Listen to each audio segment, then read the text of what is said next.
I'm Bob Trout.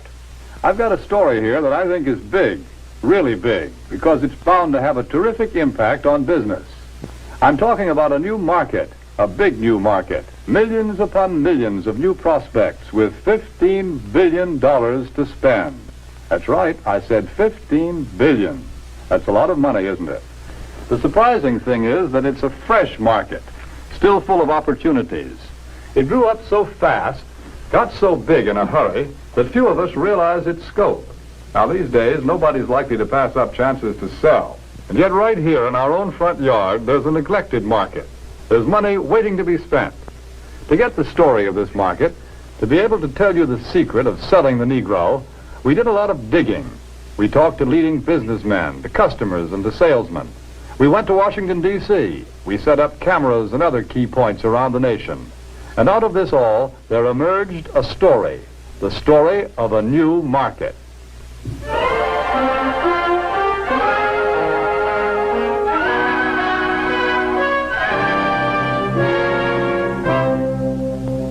Yes, this is the market we're talking about, the new Negro family. Their name is Wells or Wilson, Smith or Brown or Alexander or Breen. They live in Chicago, in Atlanta or New York, in Detroit, St. Louis, Los Angeles, any one of 1,000 cities and towns. All over the country, families such as this are enjoying new prosperity. They have new interests, new standards of living, a buying power they've never enjoyed before. They're good prospects for practically all types of goods and services. All too often, though, they're overlooked prospects. Why? Because of some good, valid reason? No. They're overlooked because of mistaken ideas, because of out-of-date ideas about how the Negro lives and how he buys. The truth of the matter is that the Negro lives pretty much the same as other folks. He buys pretty much the same way, too. But just the same, a lot of old doubts and opinions keep cropping up over and over again. I don't like to do business with Negroes. They're drifters. You can't keep track of them. Yes, although a lot of people think that way, the truth is that 1 out of every 3 Negro families living in cities today owns its own home.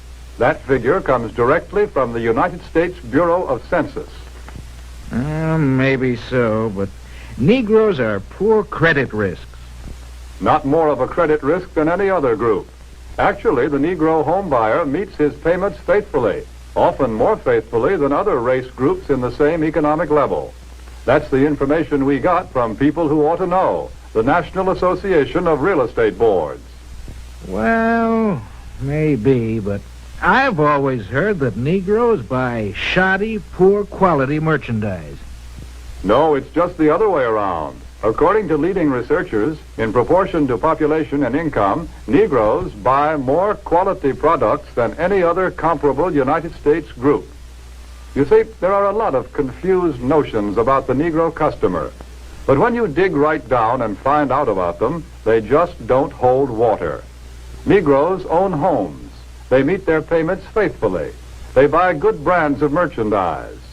So why let a lot of old-fashioned ideas hurt profits? Take a look at the real facts. Here in Washington, D.C., the nation's capital, some amazing facts and figures about this new market have been uncovered. For a first-hand report, we would like to take you directly to the United States Department of Commerce to hear this story from the Secretary of Commerce himself.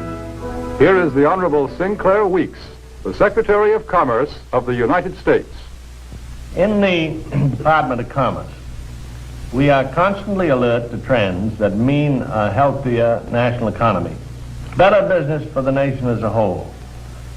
Recently, we have been interested in a rising young market, one that represents a huge potential for goods and services. I'm referring to the new Negro market. The tremendous buying power of this group is backed, of course, by an increased earning power. The average Negro family's income is at a record high.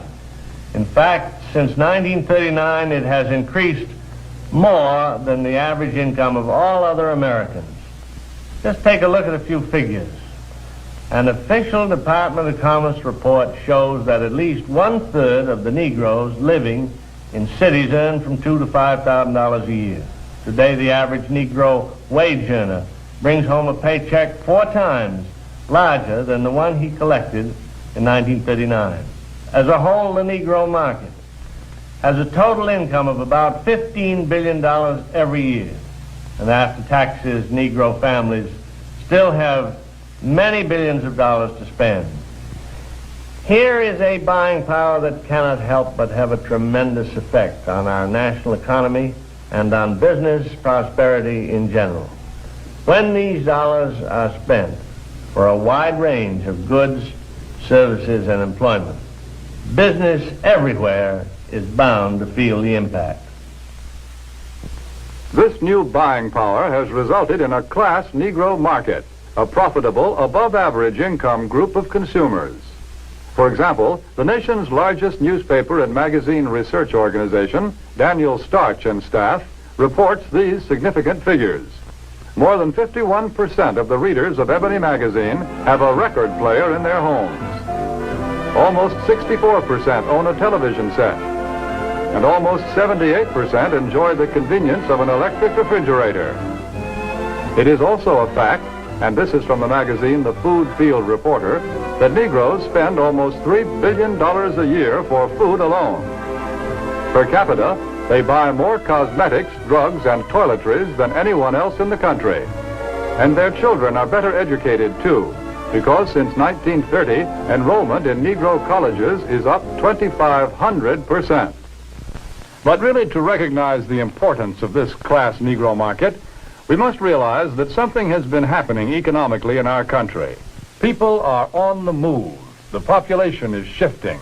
The makeup of metropolitan populations today is different than it was just a few short years ago. To give you a better idea of what we mean, we set up several cameras, candid cameras, in a number of shopping locations. Take a look at these shoppers.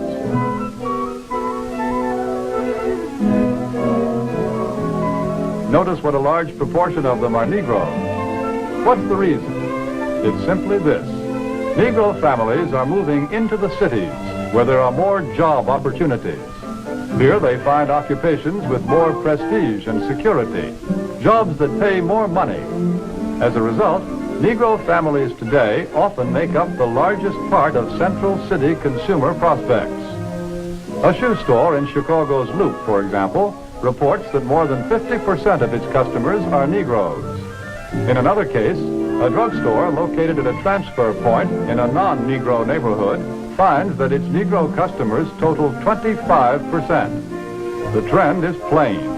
The new Negro families today are moving into more populated areas, to the cities, where there are more stores, more buying opportunities. Since 1940, in San Francisco alone, the Negro market has increased by 89%. In Chicago, by 81%. Houston, Texas, 45%. Philadelphia, 50%. The impact of this new buying force is so tremendous that actually in 14 major United States markets, a product cannot be number one without Negro support. A product must have the backing of this big new buying power to be a leader in the field. What do you have to sell? Chewing gum or cars? Toothpaste or transportation? Whatever it is, here are millions of prospects, and these prospects are everywhere. Negro customers can no longer be pigeonholed. They cannot be classified as prospects who trade only in certain stores, certain neighborhoods. Today, Negroes shop downtown. They shop in supermarkets. They shop in small neighborhood stores. They'll buy from anyone who wants to sell to them. But we all know that before you can sell to customers, you've got to get to know them. You must understand something about them. What do the Negro customers buy? Why do they buy? How do you sell to them? Let's find out. Let's hear the opinion of men who have spent a lifetime studying the buying habits of customers the world over. Here is what sales psychologists have to say about selling to the Negro. The secret of selling to the Negro is expressed in one word. That word is recognition. Now, there's nothing unusual about that. People want to be recognized. They need recognition.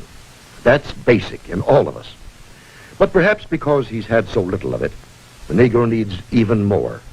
He needs to feel important and appreciated. This need is a very real and important one. It shows up even in many of the Negro's shopping habits.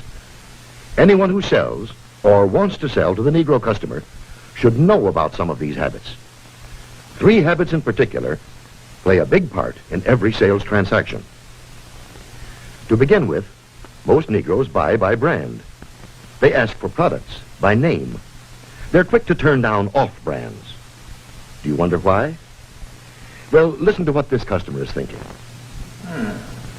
That last hat I bought just didn't hold up at all. You see, for a long time, the Negro has been sold a lot of shoddy, second-class merchandise. So now he asks for name brands in order to make sure he gets his money's worth. Buying by brand, that's the first important Negro buying habit. Now for the second. The Negro buys good quality merchandise. Symbols of quality and prestige are very important to the Negro customer. This woman, for example, is buying fine crystalware. But she is also buying the admiration and approval of her friends and relatives. Listen to her thoughts. My, isn't it beautiful? I can hardly wait to show it to Sally and Joan. It's a well-known fact that many Negro customers are influenced by the opinions of others. What their friends may think of a certain item often decides whether or not the sale is made. So remember, the Negro buys quality merchandise.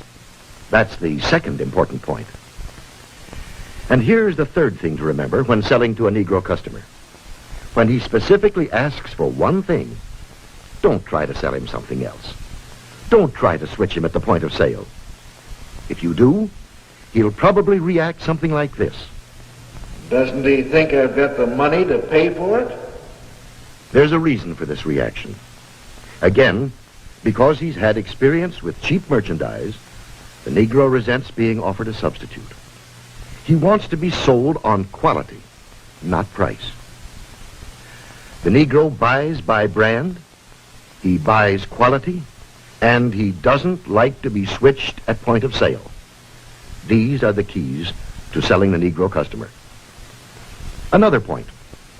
The Negro family does things together, as a group. The family works as a unit. It lives as a unit, and it buys as a unit. When you sell to one member, you many times sell to all. It's also true that many places of entertainment